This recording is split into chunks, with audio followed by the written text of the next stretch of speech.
Hello and welcome to EPR with your favorite environmental enthusiasts, Nic and Laura. On today's episode, Laura and I talk about how to attack challenging work. We catch up with our friend Ted Boling about the most recent environmental executive orders, managing shifts between administrations, and of course, his favorite, sailing. And finally, the Eastern Emerald Alicia is a sea slug that is solar powered. It literally steals chloroplasts from algae and puts them into their guts. It then incorporates the chloroplast genes into their own, allowing it to photosynthesize, which is the wildest thing I've heard in a long time. They're gorgeous. They look really cool. So you have to look them up. And Laura sent me the thing and I was like reading an article about it. So there you go. That means probably everyone else has seen it too. Yeah, right. So like, hey, let's all look at this thing we all saw last week. Yeah. It did say, the post I saw said that it was the only animal that photosynthesizes. Yeah, that's what I heard too. It's pretty cool. The internet's never wrong. So no, but I'm fear the day that someone's like, that was AI, right? Yeah, I know that is happening. So, I feel like we ruined a really happy story at the end. So let's hit that music.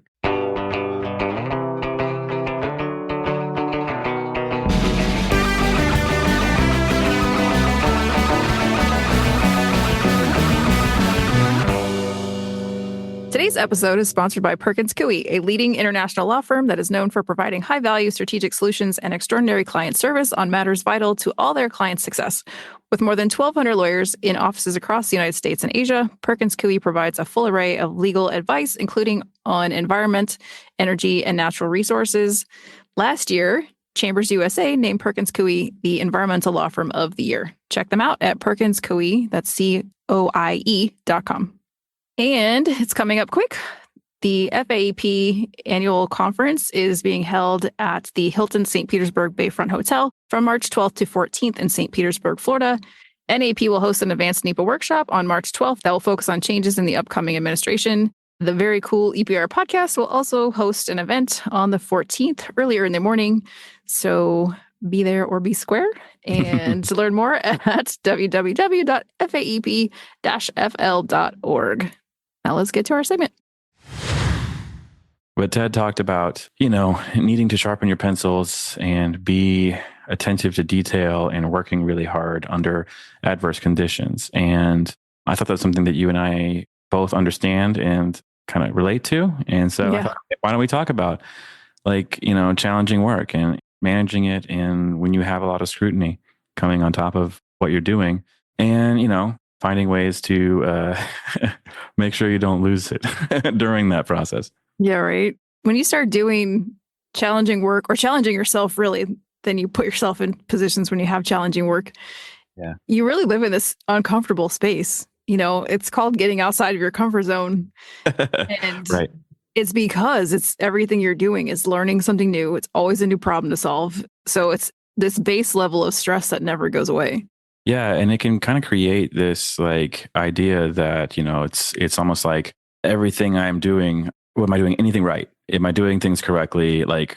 What if I make a mistake? You can hyper-focus on those pretty well because you just know that one mistake counts a lot more than in other places, right? And so that it hurts to do that, right? But well, it comes with obligations, So you move yourself into a more challenging space or take on more responsibility. More responsibility comes with more obligations and obligations to people who have a higher scrutiny on you, which I think is where, for the majority of the people you're around, they probably don't really care. But then those people you owe something to, contractually or otherwise, they're watching. Yeah, and it becomes you have to trust and rely on the people that are with you, right? Because you're never alone on those kinds of things. And it's easy to forget that. But even the position that I'm in at Dawson is quite different than when I started, right? It's just there's 26 people that I'm responsible for right now. And I looked that up. I saw that in my latest review thing. I'm like, that's a lot, and it's I almost wish I hadn't seen it. I really can't make mistakes, but really it's I have to understand what my job is first, right? So mine is really being a facilitator. It's a lot of getting the right people in the right places to make the right decisions. And it doesn't always work out. And when it doesn't, I take the responsibility off of other people to make sure we make things right without that a whole thing coming down on one person. And if it is going to come down on one person, it's me, which is a different kind of stress. But to me, and I really would love your take on this, to me, like having that challenging work environment it makes you be sharp. And you have to be on your A game. You have to pay attention to what's happening. We talk a lot about the changes in shifting administrations, and I am all over those things because I need to know. I need to know more than the people I work with, and so I'm not saying I'm devouring them. I'm not, but I'm reading them. I'm reading those orders to make sure I'm staying up with them too. I'm asking, having Ted on just to ask him questions about it so that I know and can tell other people. That's kind of yeah.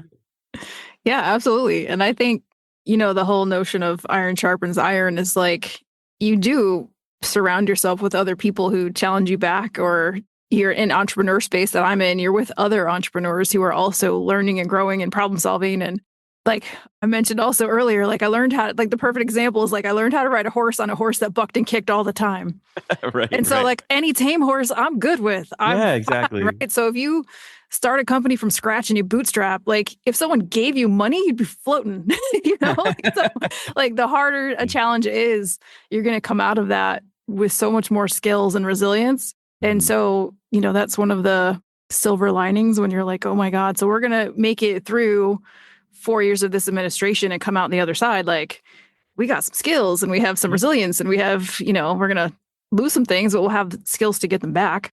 Right, exactly. There's adaptability that's really, really important.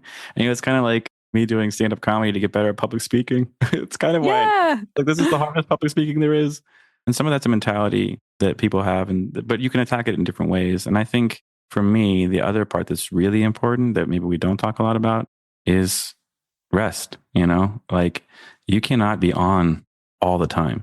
You can't be going. They call them afterburners and jets, right? So back to planes again. But it's like, there's a reason you don't do that all the time, because if you do it all the time, everything breaks down. And then that's the same thing with you. It's like, if you just go, so you have to find a way to do it. And if you can't, you don't know if you can, you have to talk to your bosses, talk to your teammates, try to figure out how is there, because there's always a way. There's always a way to reduce workload and stress, even if you feel like there isn't.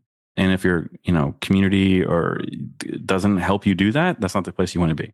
Yeah, definitely. So, yeah, I really enjoy talking to Ted and hearing everything that he has to say. And it's like we said, he's a calming voice because, he knows he's got a history too of seeing different administrations go through different changes and ebbs and flows, and never ever want to downplay that some people will be directly impacted. Yeah. And those people may need our help and attention. But the overall picture, we're going to be okay, right? Like, and that's the power of thinking positive. Like, you have to think that until it's not. Otherwise, it's self-imposed disaster. Like you fear the worst, you put your thoughts and your focus on the worst, you're going to get it. Yeah, that's a great point too, because even if you have a lot of scrutiny on you and you do make a mistake, it's still not the end of the world. Like 99,000 times out of whatever, it's not. It's not the end of the world. It's just a thing that happened. And honestly, navigating through challenges like that is another skill you learn. We talked about that making decisions is a skill, but so is navigating like mistakes. And those are going to happen. And you have to give yourself a break for those too. And I think that's, even when you need to be on point and when you can't make mistakes, you still will, right? Like there's only, like, what is it? Like, there's like, gosh, I don't know another sports analogy. It's because Marley's here. That's why. But like a tennis player, right? The tennis player who wins the match, there are so many errors that they make in that game. They just made slightly less than the other person, and that's why they won. But there's still mistakes. Even the best tennis player of all time has made thousands, if not millions of mistakes. Right. And, we have a president who's on office who's filed bankruptcy a couple of times. Like, right. Even if, like, when I start to think about all the what ifs for my businesses and things, like, what if it just stops? What if it goes away? What if the people stop buying? Like, what if we get another COVID? Like, those what ifs? It is good for me to take inventory of those and have like a somewhat of a plan, or, that served me well for COVID because I had money in savings, but it doesn't serve me to dwell on them or focus on the outcome of that, because I'm more likely to get that outcome if I just keep staring at it. Yeah. Yeah, that's true. I mean, it's almost sometimes like, was it making the decision is better than doing nothing. It's just, even if it's hard and you don't know which one's right, it's still better than doing nothing. Yeah. So I like to get that stuff out on paper and out of my head, and just so I can keep the good stuff in my head. But I think we have rambled, and I think we, drifted off into a couple different topics there. But let's talk to Ted. Sounds good. Hello and welcome back to EPR. Today we're joined once again by Ted Boling. This marks his third appearance on the show, and we are really excited to have him back. For those who need a refresher, Ted is a partner at Perkins Coie LLP and formerly served as Associate Director for NEPA at the Council on Environmental Quality. Hey, welcome, Ted. Hi there. It's great to be back, Nick. Now, of course, you know that the real reason we're having you on is just so you can tell us more sailing stories. Like, I promise we'll get to those.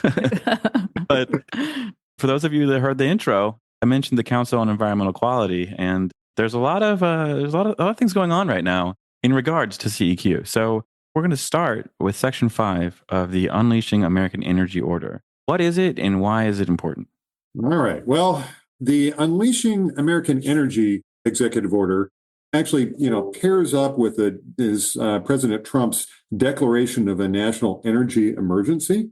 And the Unleashing Order is actually the more impactful from the standpoint of regulations and particularly just, the NEPA regulations. And first and foremost, it declares a policy of the United States to, explore energy or rather encourage energy exploration and production on federal lands, including the Outer Continental Shelf. Certainly a focus on traditional or conventional energy supply. It refers to a supply of reliable energy, which, paired with an executive order withdrawing with regard to wind power, it seems to be designed to contrast the, variable quality of wind power from what's considered reliable energy, which is sort of like baseload power by natural gas generation. It also directing elimination of electric vehicle mandates. It has policy provisions in there about, providing public opportunity for public comment and rigorous peer-reviewed scientific analysis. But it's all, and it's also got a sort of funding component to it as well. No federal funding be employed in a manner contrary to the principles outlined there. And then at Section 5, it brings it to bear on CEQ, first by rescinding or revoking Executive Order 11991, which for those of you who've forgotten the number, that is the President Carter executive order that was designed to bring order to NEPA practice back in 1977 by directing CEQ to create regulations that applied to all federal agencies and would be binding on all federal agencies. So by revoking that executive order and then directing CEQ to propose rescinding its regulations, what we're back to is a sort of the Nixon-Ford administration regime of CEQ issuing guidance to federal agencies, but agencies more or less, they're sort of in a choose-your-own-adventure approach to NEPA. And remember now that Chevron has overruled by the Loper-Bright case, we're back to, judges can interpret the law, interpret the statute, including NEPA as amended by the Fiscal Responsibility Act, based on their own best reading of the statute. And they could disagree with the reading of the statute in regulations. But what we're going to go into now is a period of agencies updating their NEPA regulations to reflect the Fiscal Responsibility Act, to reflect the executive orders of the Trump administration. And it's going to be pick your favorite agency. All those NEPA procedures that they're based on the 1978 CEQ regulations because they were never updated to respond to the 2020, 2022, or 2024 amendments to the regulations. Those are all going to go through an update. And given how fast we think, how fast the Trump administration has moved, I would expect that this whole process is going to move pretty quickly. Okay. So, gosh, obviously a lot to even just sift through there. We can unpack that for the next hour. Yeah, right. So you're talking about like judges and courts kind of deciding on how this will go. Is there still a standard that we're talking about, we've got past precedents, on a lot of these things. So if we don't have the guidance, is there a sense that judges are going to look to other cases, or is it kind of all brand new and we're all going to see it as we're going to have to sift through this on a case-by-case basis? Well, all right. So we've got an extensive body of law based largely on the CEQ regulations and some basic principles of NEPA practice. I mean, certainly Supreme Court precedent. And I would say, we'll say, take heart. The Supreme Court has said in many cases, starting with Sierra Club v. Andrus, that CEQ's interpretation of NEPA is entitled to substantial deference. Sierra Club v. Andrus preceded, Chevron. There are certain basic principles that run from case law that, frankly, the 1978 regulations were just, the CEQ's attempt to just put them in regulation form, but they were based on a well-established case law. So we'll have to see what CEQ issues in the way of guidance. And by this executive order, CEQ should be issuing guidance to the agencies by February 19th. So be watching for that. But if it's going to be durable guidance, I mean, entitled to Skidmore deference, it ought to basically proceed by its own logic. The reason why CEQ's interpretations are entitled to substantial deference is because it just makes sense. It works part of this body of law there. That doesn't mean that the administration might, push the envelopes in some ways. Right. So we'll just have to see how that goes. But the emphasis on prioritizing efficiency and certainty in the NEPA process, frankly, there's a lot there that's similar to what President Carter was trying to do in 1977. Right. So that's a sort of a timeless theme. And in fact, my predecessor, one of my various positions at CEQ was Deputy General Counsel to Dinah Baer, and then I was later her successor as General Counsel. And she always said, every presidential administration has tried to make NEPA work more efficiently. Right. And so there's a timeless theme there. Yeah. Yes. Well, so that's kind of what I want to. Okay. So Carter says, hey, everybody doing everything their own way is tough. We need to kind of streamline this. Let's all do it the same way. And then someone saying, everyone's doing it the same way, but it's taking too long. We need everyone to do it differently. It's really interesting how different that is with the same goal in mind. It's a good point. Nic, I think that, if you look at subsection C of the executive order, section 5, it say, it's CEQ issues its guidance, and then CEQ is directed to convene a working group to coordinate the revision of agency-level implementing regulations for consistency. Now, the current CEQ regulations require CEQ to review proposed changes to NEPA procedures for conformity with NEPA.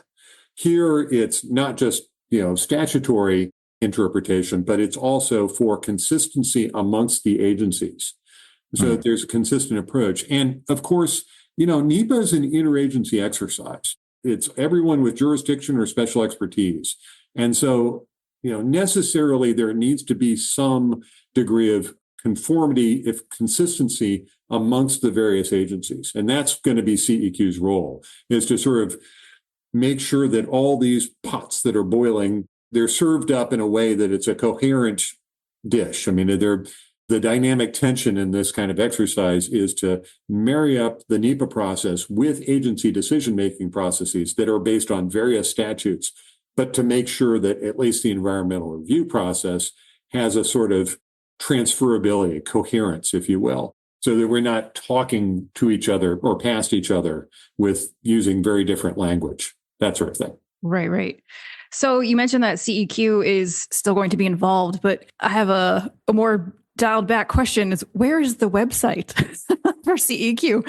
And, for someone researching and looking, it appears to be that CEQ is no longer there, but they are still there and they are going to still play a role. Yep. They're still there. Exactly who's there is getting sorted out. And certainly the agency exists. It doesn't just exist by virtue of a website. It's typical that during transitions that, websites are taken down and reloaded. Fortunately, NEPA.gov, the basic resource, is still out there, at least last time I checked, which is, I think, this morning. I use NEPA.gov every day. And frankly, that's why we put it on the Department of Energy server, so that it would not be subject to the sort of need to reload every time we've got a new presidential administration. It's a basic resource for practitioners and designed as such. Yeah. That's good. I think that's good for listeners to know because, it is alarming when you go to look for something that was there one day and the next day it's just not, especially when the goal is to unravel a bunch of stuff. And I think a lot of it is just to shake people up a little bit, but thank you for providing that. And you mentioned you've been through several presidential transitions. Clearly, Obama to Trump the first time was significant. So what in your mind made that so different? And how is this different than that last time? Well, yeah, so this is, so I was acting chair of CEQ, actually from Bush to Obama. That transition lasted, I think I was acting chair for maybe 24 hours because Nancy Sutley was part of the initial tranche of officials confirmed by the Senate. And that was a very smooth transition. I mean, the Bush administration emphasized we had these detailed briefing binders. We had meetings with the transition team. Actually, I knew the Obama transition team from having worked with them and during the Clinton administration. It was all very sort of seamless. And then the Obama folks wanted to model their transition on that. In fact, they even brought in folks from the Bush team to talk with folks about how the transition worked. But I was acting chair of CEQ, and the Trump administration's first transition was sort of legendary in that, we didn't really know who to talk with, and it kind of went on for a while. I think it was about a month before Mary Newmeyer was assigned to CEQ. Fortunately, she had a great grounding in the statute and the agency and such. But that transition, those briefing binders just kind of sat unread. And I was wandering the halls of the old executive office or the office building, talking with folks that I'd known from the Bush administration who'd shown up for other, like OMB's transition team, that sort of thing. I really don't have much of a window on what's going on at CEQ right now. Here we're, barely 2 weeks into it. I understand that there's one former, Trump one official who's back there. Obviously, when you've got an executive order directing that the chair of the Council on Environmental Quality shall do this, it indicates that there will be a nomination of a chair. I doubt probably won't be confirmed by February 19th, but we'll see. And indeed, CEQ, created by Title II of NEPA, has, and then with authorities that have been layered on by Congress, has a lot of important roles to play. It's an important position within the executive office of the president. I would expect that CEQ will be in the vanguard in this reform. Gotcha. So, and honestly, that kind of brings me to one of my questions about how we kind of wrap up Section 5, right? So CEQ does, like you said, it exists, it has to exist, it's in the law.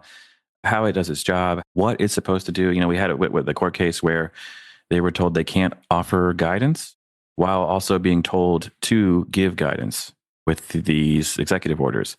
So can you help me kind of understand what's going on there? Because I know those are two different things, but they talk to the same agency, telling the agency to do different things. So how is CEQ going to navigate all of the legal changes that are coming? Well, all right. So most narrowly, CEQ is told to propose rescinding the CEQ NEPA regulations.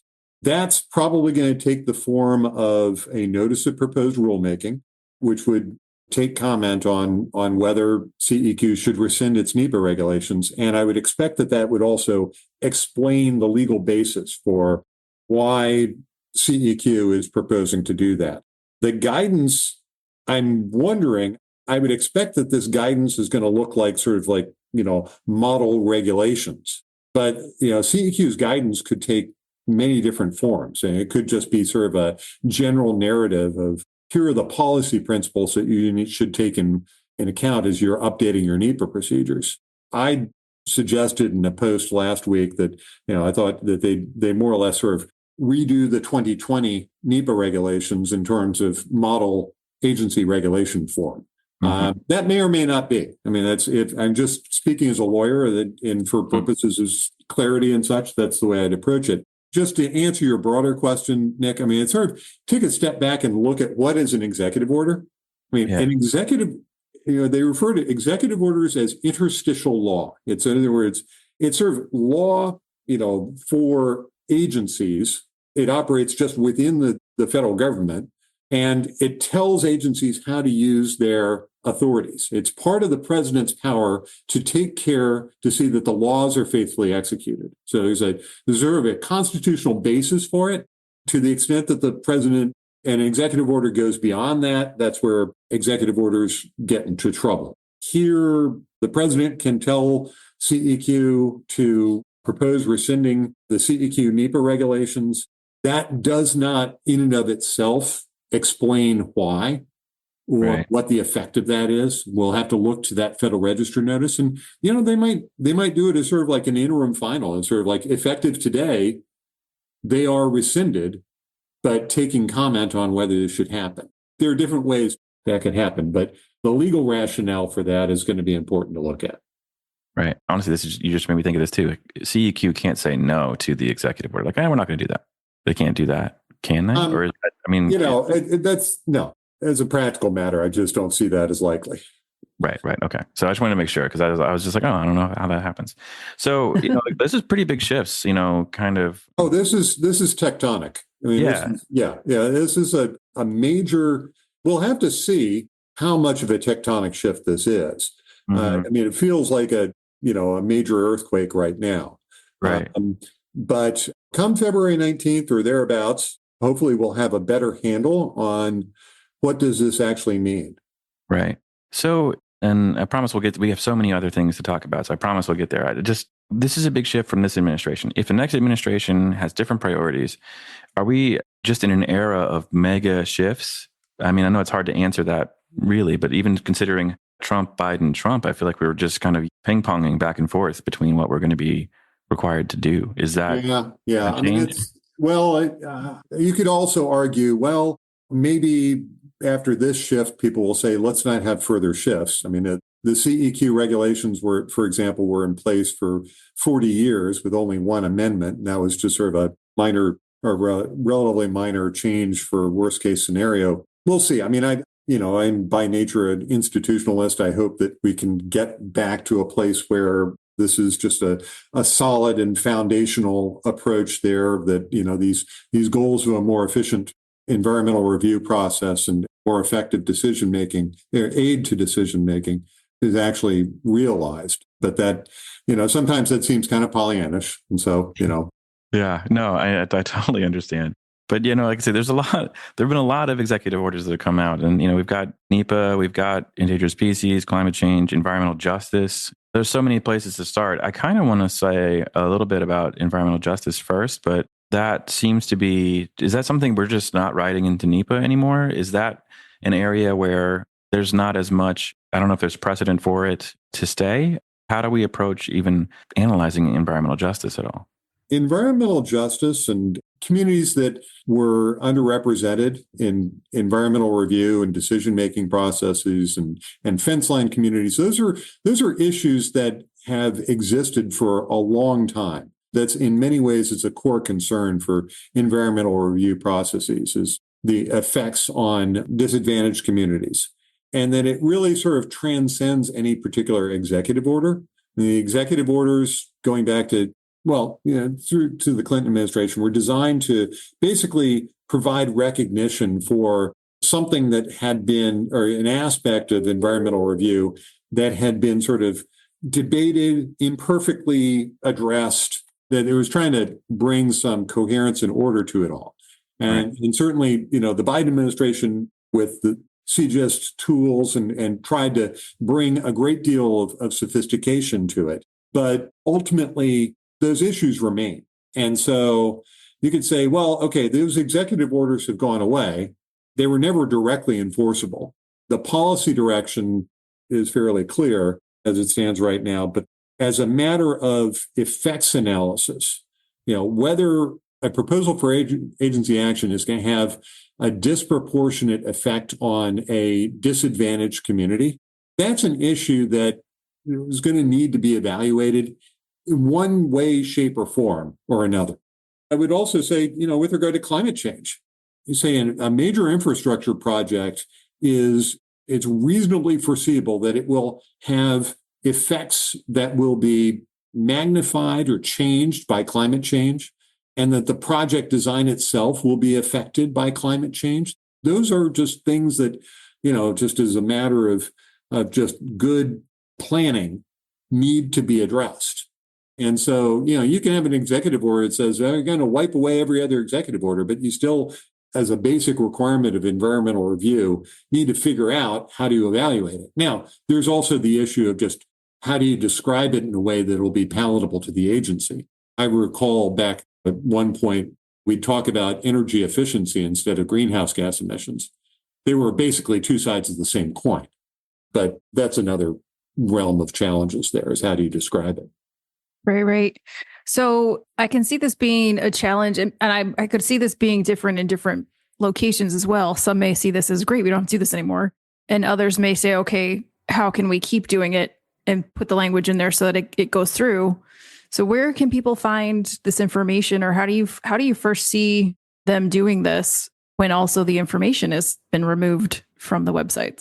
Well, it's a moving target. I mean, certainly, yeah, as I said, NEPA.gov is still up and running. There are resources there. I think this probably underscores the importance of being involved in NAEP, coming to the annual meeting, having these conversations, because it's going to be evolving. We need environmental professionals to basically share information, best practices, and talk and look to each other's environmental documents. I mean, I think every environmental document in the public realm becomes something of a resource. And frankly, we're all held to, explain, why did you describe this effect this way? Or why do you think that this is an effective environmental impact statement with regard to this issue? That's where I think we're going to have a lot of interesting discussions.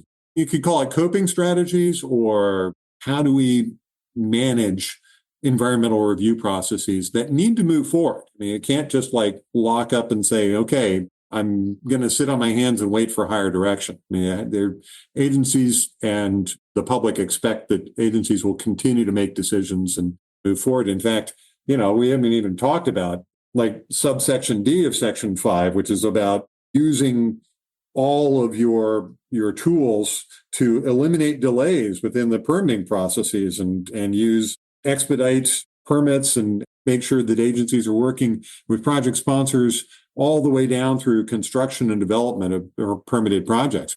There's no intention to just kind of sit back and wait. Yeah. Right.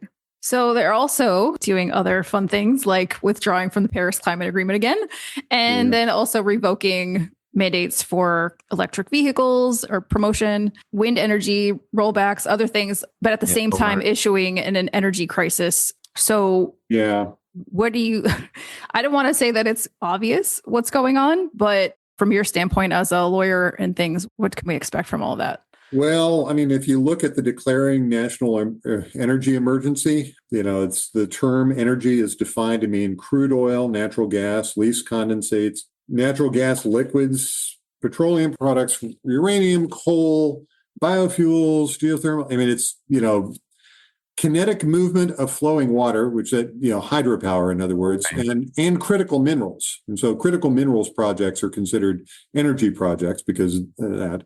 But it rather pointedly doesn't talk about wind, and we've got the withdrawal for wind. So it's a challenging time for wind energy, both offshore and onshore. There will be a process for evaluating, and it might take the form of, programmatic environmental review. The emphasis on fossil and uranium and those biomass fuel sources definitely indicates a policy preference there.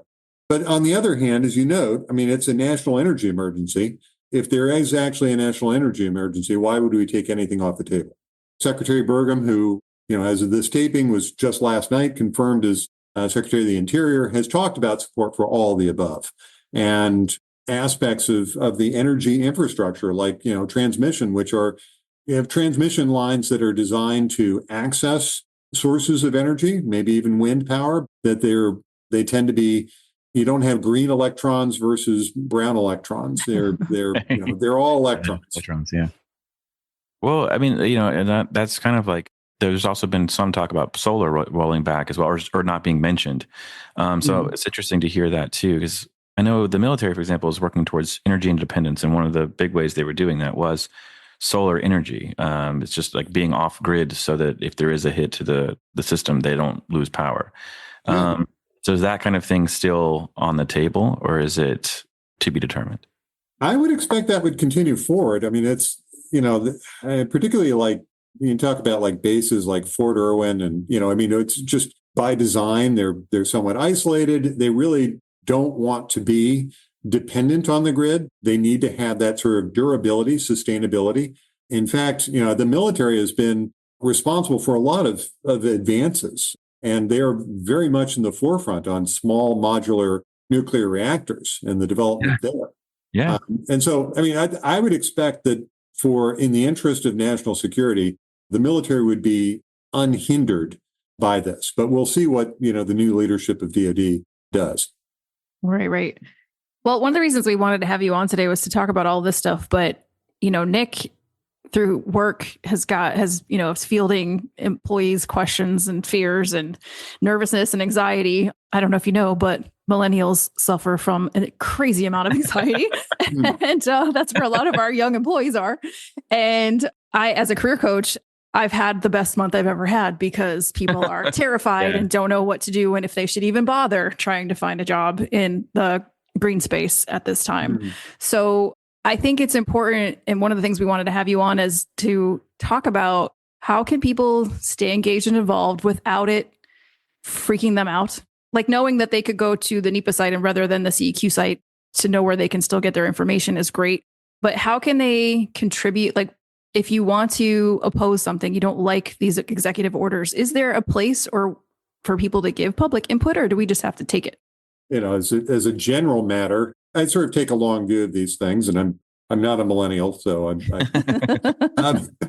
I think back to sort of like my predecessors. I mean, I started off in the honor program at trial attorney at the Justice Department, and when I arrived there, the transition from Carter to Reagan was still fairly raw for people. And I recall someone who became one of my best friends is talked about how it actually made me a much better lawyer.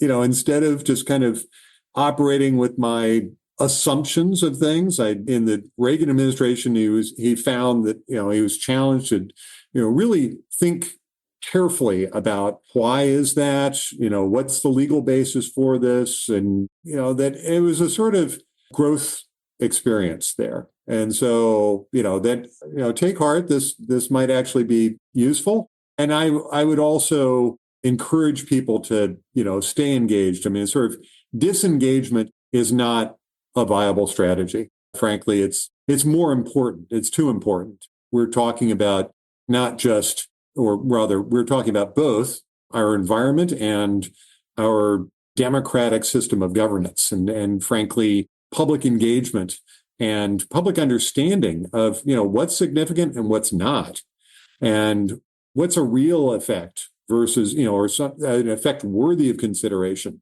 versus an effect that's just okay. This is small stuff. We need to be able to move on. I mean, that's that sorting exercise that the NEPA process is designed to do, and there's been a constant drumbeat of we need to do it more efficiently, as the public now expects that thanks to these AI servers that are consuming water and energy to kick out answers very quickly. We've got a foot race, a competitor in terms of information. Like, okay, the environmental review process is designed to create high quality, reliable information. That is in short supply.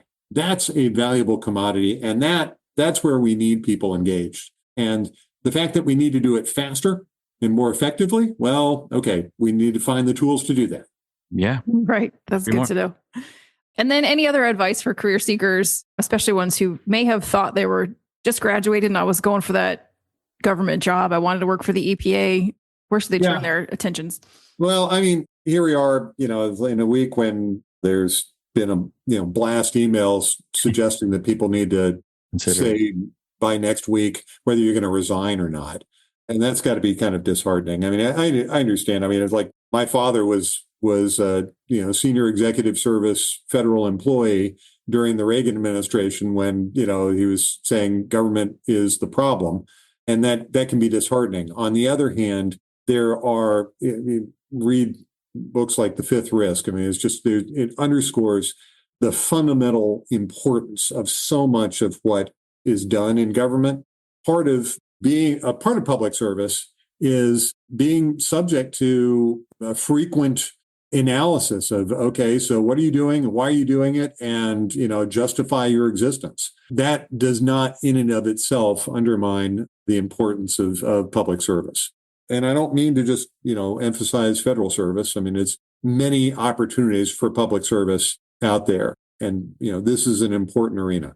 So doing it well is, I would say, not just as important as it always been. It just becomes more important every year. Yeah, well, very well said. Thank you. Well, like I say, you also, speaking of things you're working on, you have an upcoming event at the American Law Institute on February 21st. Yeah, it's ideally timed. Yeah, I was about to say. Yeah, I'm actually really looking forward to that. It's the annual American Law Institute Continuing Legal Education, and I'll be talking with folks about NEPA and environmental justice, and that'll be here in DC. Now we've got, we'll do a few things like this, and we'll also talk at the NAEP annual meeting in South Carolina. I'm looking forward to tracking these developments as they come. But that's my first opportunity after February 19th, the 30-day time frame for CEQ to issue its guidance, to talk about these recent developments. So that's sort of like my next big opportunity for sort of a turn of the crank, if you will. Yeah. So where is that? How do people? That'll be at the Washington Marriott, and if you go onto the American Law Institute's website, you can find their environmental law CLE, and they're it's always a great event with some really outstanding speakers and real leaders in all aspects of environmental law. Perfect. Thank you, Ted, for that. And, like I say, we've had a pretty intense discussion for most of this. And like I said before, the real reason we want to have you on is to talk about sailing. Hell yeah. Yeah. So I need to know about how you got a free boat and what's going on there. And then I'm going to have a separate follow-up that I hope it doesn't worry you, but I want to know, has Ted Boling ever been stuck? That's the other. Oh, gosh. Oh, that's awful. Yes, I have. Okay. So, all right. I have a little, it's a 30-foot Pearson. That's a sailboat, which is, for those people who know sailboats, I mean, it's just like built like a tank. I mean, you really can't do too much damage to it, which is why it's sort of a durable boat and good first boat for me. I grew up sailing on the Chesapeake Bay. My father we had this 32-foot wooden ketch, which was mostly like, 10-to-1 work to sailing time ratio in maintaining it. But my little Pearson was given to me by a friend's ex-husband who was just like giving stuff away because he was retiring and moving to Martha's Vineyard. Like, you want my boat? I'm like, sure, I'll take it. Right. And I put in italics a free boat because anyone who's ever had a sailboat knows it's not free for very long. It's long since ceased to be free. And actually, one of the first times I took it out, I managed to hit a shoal that was just, part of the dredge spoil area, just like, 30 feet off the dock at the marina.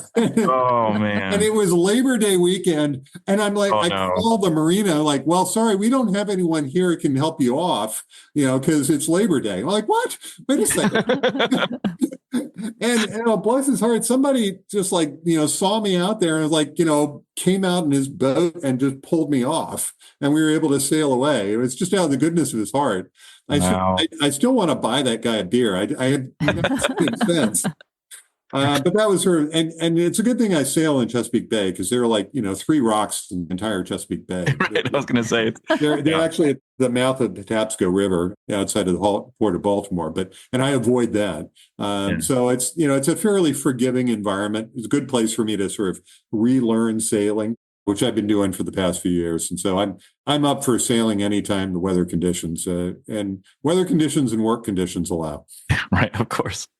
So like, what's like your longest sailing trip? Is it like, are you a day person? Do you try? Yeah, I've been mostly just day sailing in this one. Back in the day, we would cruise the bay and, we're out there for a week or so. And I'd like to get back to that at some point. I mean, we had some great experiences that way, including, the kind of life moments when the toilet, what you refer to as the head in the sailboat went out, and that can be a real family lore creating moment, that kind of thing. Oh yeah, those are the kind of stories that, hey, you remember when? Yeah. Remember when we had to use the bucket from the crab on St. Thomas, or St. Michael's, Maryland? Yeah. And there's always someone who's like, let's never talk about this again. Yeah. Good times. Yeah. Oh man! So you've also though picked up playing guitar as well. Well, I'm going back to, I haven't really played guitar since high school, but I just decided that I need to do the sort of mental exercise of something completely different.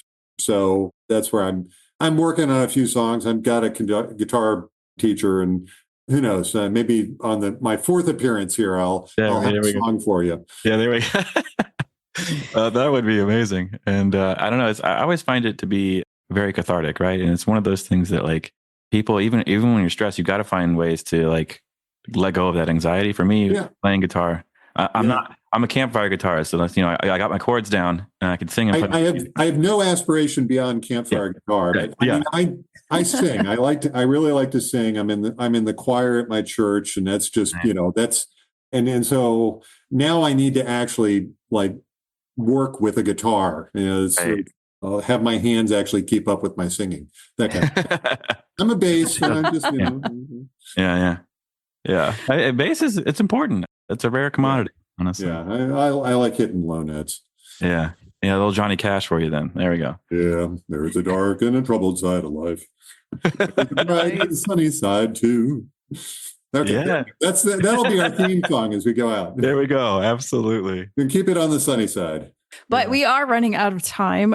We've talked about some really important topics and some other things that are equally as important. And anything else you want to touch on before we let you go?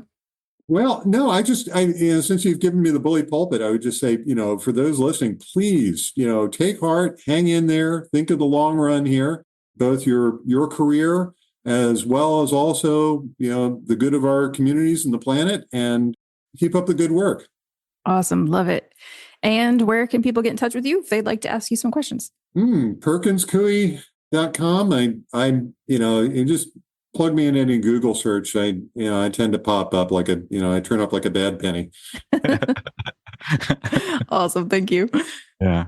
All right. Thank you so much. That's our show. Thank you, Ted, for joining us again today. Please be sure to check us out each and every Friday. Don't forget to subscribe, rate, and review. See you, everybody. Bye.